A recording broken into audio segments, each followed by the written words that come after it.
Well, I'm going to begin by asking if you could just tell us what Bill is all about. It is a origin movie about the life of William Shakespeare, the young. An origin. You put yourself off by saying an origin, which I really like. Okay, great. so It's an origin. It's an origin. It's like the start of Spider-Man. This is it's the start of Shakespeare. Yeah. It's an origin movie. It's an origin movie. It's an orange movie. It's an origin movie about the young life of Shakespeare and who he was before he became the Shakespeare we all know and love today. There's two facts. People know he left Stratford without his family. Yes. And then 7 years later, he was writing at the court of Queen Elizabeth I. So we... it's those 7 years. The lost 7 years, we sort of fill in the gaps for people and imagine what might have happened. I'm assuming you've all done Shakespeare across the courses of your career, but do you now look at the Bard in a slightly different way as a result of this project?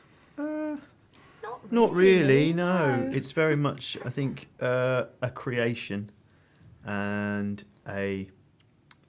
Yeah, it's not. It doesn't affect. It doesn't. I think if I look at a photo of him now, I'll just reimagine. You'll think I of Matt. put Matt's face Think there. of a hero who saved the world.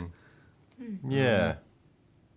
So probably it will forever affect my my knowledge of Shakespeare. And you'll think of him fondly. I'll think of Matt. And of course, you play a variety of roles between you. I mean, can it be a challenge to find the individual kind of subtleties to each part, each day on set, depending on who you're playing? Or is it sometimes just a case of, well, I'm wearing this wig, so therefore I'm this character today? Is it quite... I think the hair and makeup really informs the character, doesn't it? Absolutely. Yeah. Yeah, if you're playing, if you don't have an awful lot of time to prepare, and you're playing a new character an hour before wrap on a filming day, then it has to you just get the character once the wig's on and the costume's on, and you just find the character then, I think. I'm like David Suchet when he does Poirot.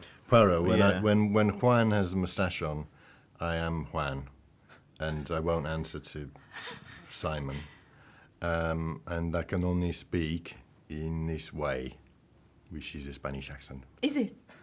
Yes, it is. Sounds Colombian to me.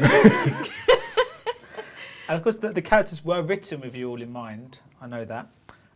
Is there is that very definitive though? Is there ever any room afterwards to say, I don't think this one's for me, I'd rather Simon takes this role? Is there any, or is it what you're given, you just have to go, right, that's... I think that's the beauty of our group in a way, is that I think we're all capable of playing every part. So...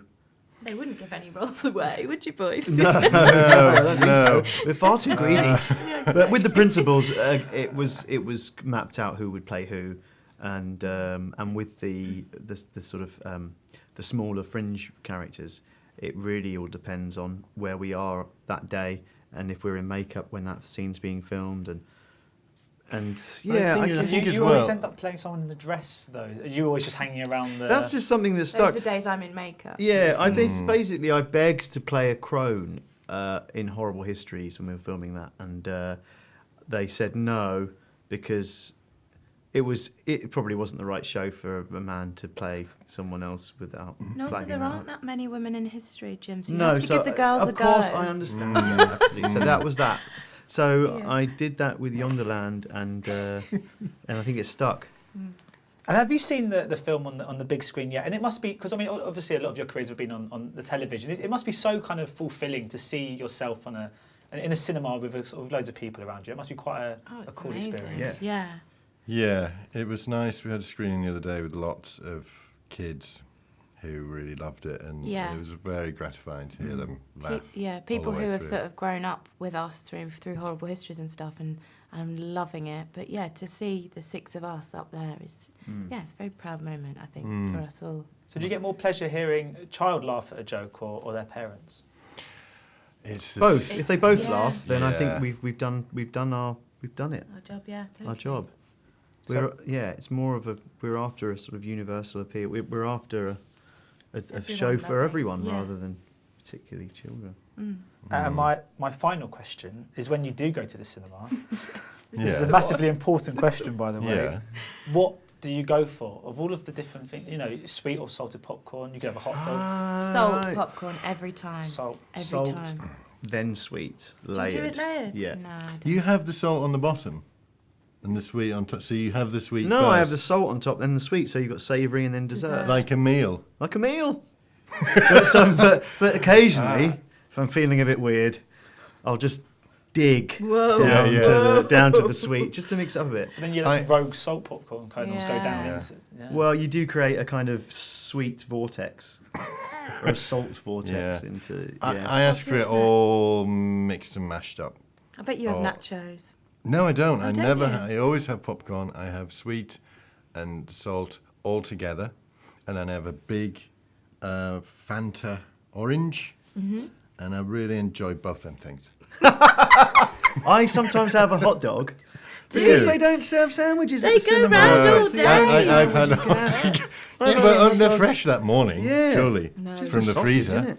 isn't it? I mean, yeah, how much harm can a sausage do? Exactly. Sausage guy. Sausage guy.